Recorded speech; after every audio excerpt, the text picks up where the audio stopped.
Cryptocurrency is set to receive an overhaul of regulations in Australia, including protecting investors and introducing a taxation system.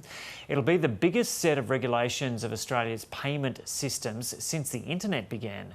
Krish Gosai leads the cryptocurrency team at Salerno Law. He joins us now from the Gold Coast. Krish Gosai, welcome. So what's the extent of the regulation of cryptocurrency in Australia now?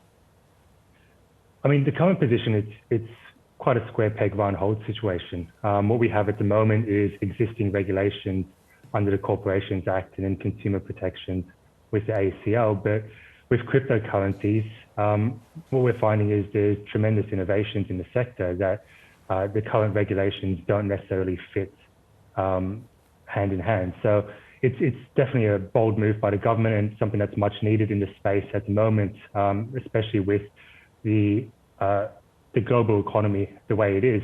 It's definitely much welcomed in the space as well. So what has to be done to bring the regulatory framework up to scratch?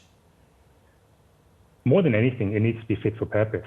The existing financial services regulatory regime just doesn't fit the existing product innovations. And what we see with cryptocurrencies is it's not a one-size-fits-all. There are different tokens that means and have different needs. So we've got stored value like Bitcoin all the way through to platforms like Ethereum, NFTs, metaverses, staking. There's a whole raft of innovative products that the existing regime doesn't deal with. So it's something that the government needs to look at. And when they're considering how to regulate the space, the key focus for them, one, needs to be consumer protection, but also how best to allow for innovation and not stifle it with regulations and red tape. So it'll be an interesting conundrum for them to solve, but it's definitely something that we're all looking forward to in the industry.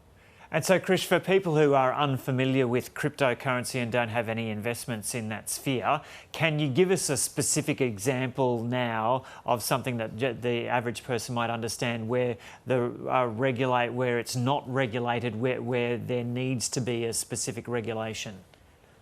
100%. Something that I see a lot in my practice is cryptocurrency scams.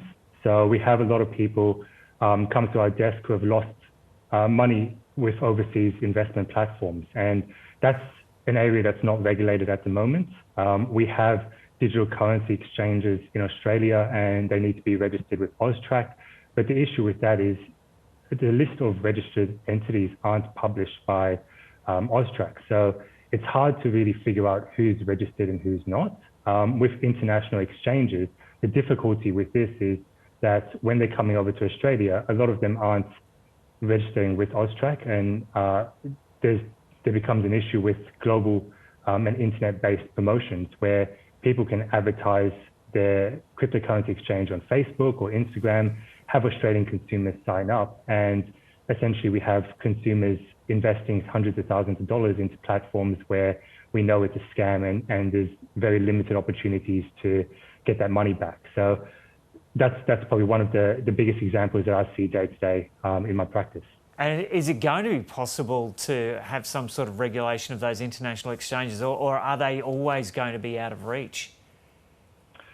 Good question. I think fundamentally they'll probably be out of reach, and that's just the harsh reality of it. But what the focus needs to shift is promoting Australian-based exchanges, where we know that they prescribe up to a certain set of regulatory conduct rules or certain standards to protect assets, and that's going to be the best bet for investors to know that their money is safe on shore as well. And so apart from that advice for investors, what other kind of protections would you like to see for investors from unscrupulous dealers? Yeah, one is probably around promotions of cryptocurrencies. I think a lot of us see that you can make substantial and tremendous sums of money off cryptocurrencies, especially when they're fluctuating up to 50% a day. But that's obviously without its risks as well. You know, as it goes up 50%, it can just as easily drop the same amount overnight as well. So it's one, consumer protection, consumer education, and ensuring that all exchanges in Australia meet regulatory standards and a prescribed set of conduct rules to ensure that consumers are protected. And as part of this announcement today, the federal government has also foreshadowed moves on the tax front. What does it look like is going to happen on the tax front, and does that sound fair enough to you? It's hard to say at the moment. The government hasn't really come out and said anything substantial about the tax. So the difficulty with that is we can see that with cryptocurrencies, there's many uses. So people use it day to day to purchase goods and services. Others use it as an investment tool. We have others who are running their businesses in this new metaverse and Web3 phenomena. So cryptocurrencies isn't a one-size-fits-all, and the tax system and movements in that really needs to reflect that. At the moment, they're based at capital gains assets, and the difficulty with that is people trade daily, and it becomes a accounting nightmare to work out how much they've actually made and the profits thereof. So it'll be interesting to see what the government puts forward in terms of tax. India has just come out and introduced a 30% flat tax for cryptocurrencies. I know the US is looking in that area as well, but with a lot of the Western countries, there's just not a lot of guidance as to where the government might look with that. Yeah. Okay, Krish, it's been really interesting having a chat to you, and you've explained it to the average viewer really well. So thanks for doing that. It's a pleasure, Joe. Thank you. Krish Gosai there on the Gold Coast.